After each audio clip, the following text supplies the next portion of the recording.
Elon Musk is feuding with a former employee. He responded to a Twitter employee asking if he still had a job.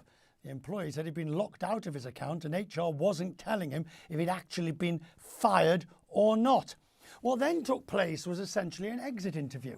It ended with Musk calling into question the employee's disability and the employee confirming he had indeed been let go.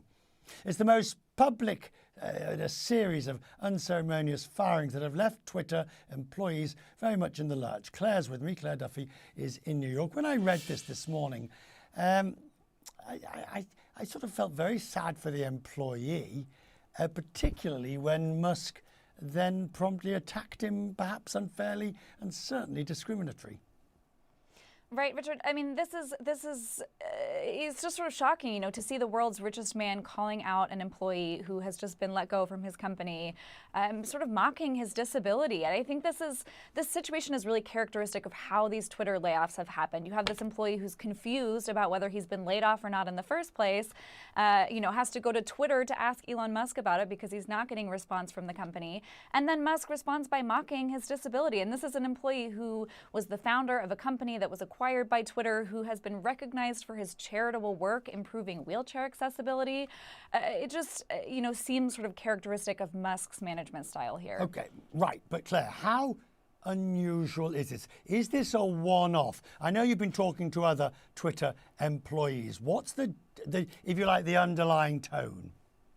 Right, Richard. So this is not a one-off. Musk has previously mocked employees on Twitter. And I think the thing that I'm hearing from employees, former employees, is just this sense of confusion, uncertainty that has really characterized the last year of working for the company.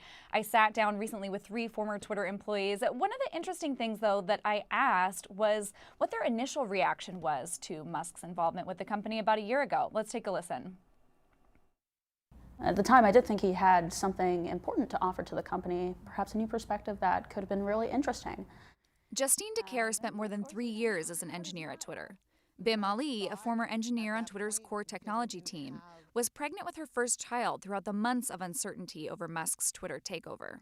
We were on the Twitter coaster, the Elon Musk chapter, for 7 months. And during that time, he was in, he was out. It was happening, it wasn't happening. I was just trying to preserve my peace, to be honest. I was pregnant. My priority was the health of my child. What were you hearing from Twitter's current leadership throughout the months of the back and forth? Is he going to, is he not going to? We have no idea if anything about layoffs. That was the #1 question everybody asked. The former employee said Twitter's leadership at the time was vague about the possibility of layoffs following Musk's takeover. But Musk himself assuaged some of their concerns in an all-hands meeting he attended with employees in June. He joined an all-hands and he said significant contributors had nothing to worry about layoffs, regarding layoffs. So, of course, I thought, well, then I don't have anything to worry about because I'm a significant contributor. There had been these promises made. Labor attorney Shannon Liss Reardon represents about 1,500 former Twitter employees taking legal action against the company, including the 3 CNN spoke with. She says the company broke promises following Musk's takeover, in particular offering workers a smaller severance package than employees had previously been told they would get. So to keep people there, they made these promises, they reassured them, they put it in writing, they said it in response to questions at all hands meetings. That didn't happen. And these promises were made to people to keep them there when the market was different last summer. Twitter has opposed some of the legal claims, saying its layoffs were lawful and pushing for private arbitration instead of a court battle. How did you find out? How did you hear that you were getting laid off? I was on one of the Tiger teams that was working on the new Twitter Blue. And so it had just been a really long week. I remember one night of that week, I had stayed up all night working on this thing. And so that night, I had just submitted a code change. And maybe an hour later, I heard of some of my coworkers. They were posting, hey, my laptop has this really weird screen on and I can't log in. And they were in London. So, and slowly we realized what was happening and we just got on a Google Meet together and watched everybody drop like flies. It was a really weird sense of whiplash. Obviously, you have massive layoffs at many of the big tech giants. Is that something that you're running into?